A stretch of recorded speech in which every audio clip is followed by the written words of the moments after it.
Balança comercial é a diferença entre a exportação e a importação. No caso, a exportação sendo todo o produto que sai do seu país. Por um exemplo, você faz o produto no seu país e vende para outros países, e a importação é todo produto que entra no seu país, que você compra de outro país e consome ele no seu próprio país. Temos dois casos em que a balança se encontra, o superávit e o déficit. Quando a balança comercial se encontra no estado positivo, significa que ela é uma superávit, que no caso está exportando mais do que importando. Já quando a balança comercial está no saldo negativo, ela é uma déficit, que no caso ela está importando mais do que exportando. Bom, falando sobre as características da balança comercial do Brasil, é inevitável não falar quais os produtos o Brasil importa e exporta.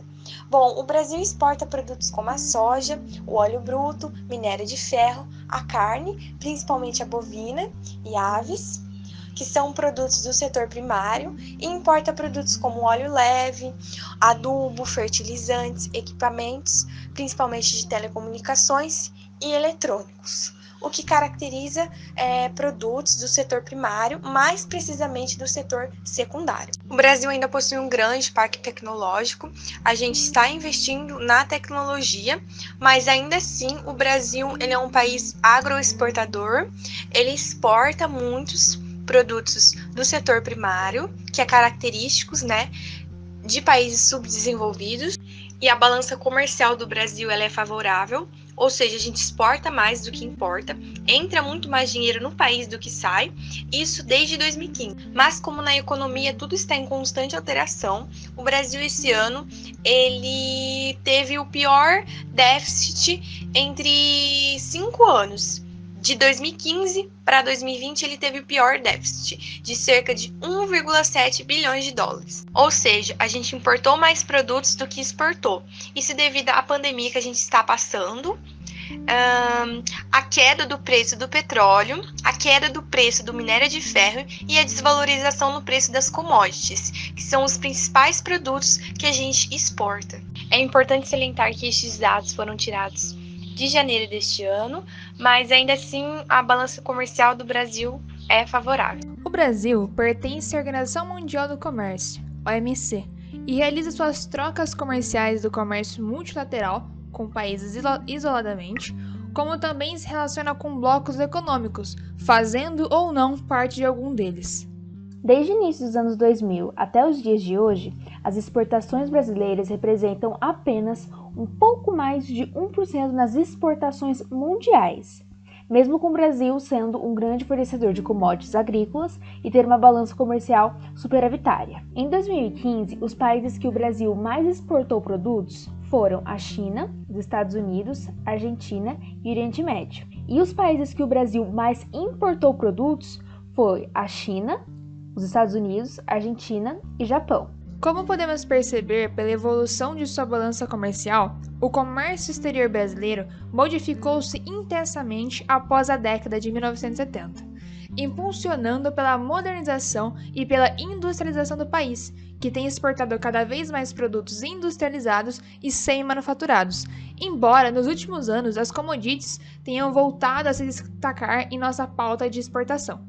Em grande parte da sua história, o Brasil sempre se voltou para o comércio externo. Na década de 30, o Brasil teve surto de industrialização com a quebra da Bolsa de Valores de Nova York. Então, o Brasil começou a se desprender da agricultura e começou a produzir pequenas indústrias. E essa industrialização se solidificou até meados do século XX. Com o governo de Juscelino Kubitschek, de 1955 até 1961, a entrada de produtos com tecnologia de ponta e o escoamento da produção foi facilitada no território brasileiro. Então, o país passou de agrário e exportador para ser também urbano e industrial. Bom, e nessas últimas décadas, com a globalização, teve-se como resultado uma completa reestruturação do comércio e de políticas internacionais. E a partir de 1990, cria-se blocos econômicos com países que têm o objetivo de fazer acordos para diminuir as tarifas que o comércio internacional impõe. E, em 1995, é criada a Organização Mundial do Comércio, e sua função seria de aplicar políticas de regulamentação relativas ao comércio. Mais adiante, vocês verão como o Brasil está inserido na OMC, também verão um pouco mais sobre blocos econômicos. Entende-se por comércio exterior a troca de bens e serviços realizados entre fronteiras internacionais. Normalmente, esse tipo de transação representa uma grande parcela do PIB país. Até a década de 80, o Brasil exportava produtos primários, tais como o algodão, o cacau, o fumo, o açúcar, a madeira, café e também carne, representando 70% dessas exportações. Hoje, o Brasil exporta diversos produtos industrializados e semi-manufaturados, como, por exemplo, o nosso suco de laranja, produtos têxteis, óleos comestíveis, produtos químicos, materiais de transporte, entre outros. As importações também sofreram alterações, pois antes se importava quase totalmente os bens manufaturados, e hoje, aproximadamente 40% das exportações são referentes às matérias-primas, combustíveis, minerais, trigo, carne, bebidas, artigos de informática e telefonia, alguns metais, máquinas, motores e outros produtos. O Brasil pertence à Organização Mundial do Comércio e realiza trocas comerciais com o comércio multilateral e com os blocos econômicos, podendo fazer parte ou não. O Brasil faz parte do Bloco Econômico do Mercado Comum do Sul, Mercosul, e também da Associação Latino-Americana de Integração, ALAD. Os principais parceiros comerciais, ou seja, quem mais compra produtos do Brasil, são a China e os Estados Unidos. E apesar da modernização e da industrialização do Brasil, as commodities ainda se destacam nas exportações. Falando de exportações, temos as barreiras comerciais, que pode ser entendida como qualquer lei, regulamento, política, medida ou prática governamental que imponha restrições ao comércio exterior. Existem dois tipos de barreira: as barreiras tarifárias e as não tarifárias. Barreiras tarifárias são as que envolvem a cobrança de tributos, tais como impostos de importação, tarifas de importações e taxas diversas. E as barreiras não tarifárias, as que envolvem mecanismos protecionistas, tais como restrições quantitativas, licenciamento de importação e procedimentos alfandegários. Mas afinal, o que são essas medidas protecionistas? É um conjunto de medidas a serem tomadas no sentido de favorecer as atividades econômicas internas, reduzindo e dificultando ao máximo a importação de produtos e a concorrência estrangeira. O Brasil é alvo tanto das barreiras comerciais quanto das medidas protecionistas. Com isso, em 2003, sob a liderança do Brasil, Índia e da África do Sul, foi organizado um bloco de 20 países não desenvolvidos, denominados de G20, para pressionar os países desenvolvidos a reverem as medidas protecionistas no setor agrícola. Deficiência na infraestrutura. Investir na infraestrutura é uma das dicas para quem quer otimizar as entregas de mercadorias de sua empresa.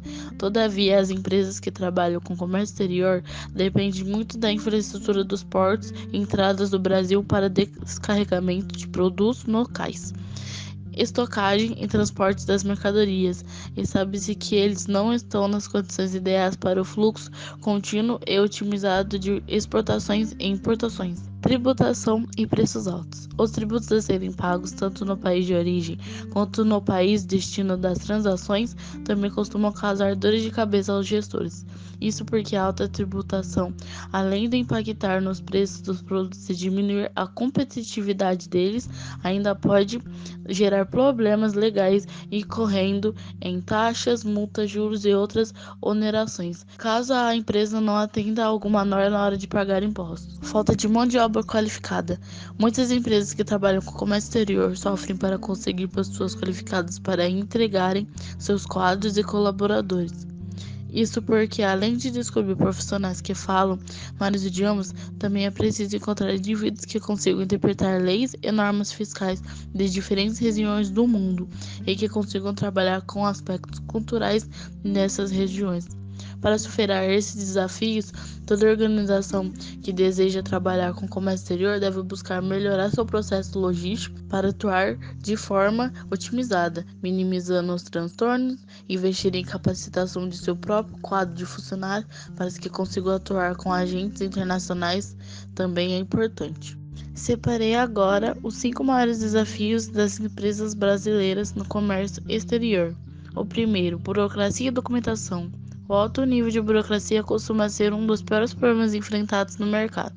Porém, as proporções se ampliam quando o assunto é comércio exterior. Isso porque, além de lidar com a documentação e regulamentações brasileiras, as empresas também precisam atender e interpretar as normas de outros países.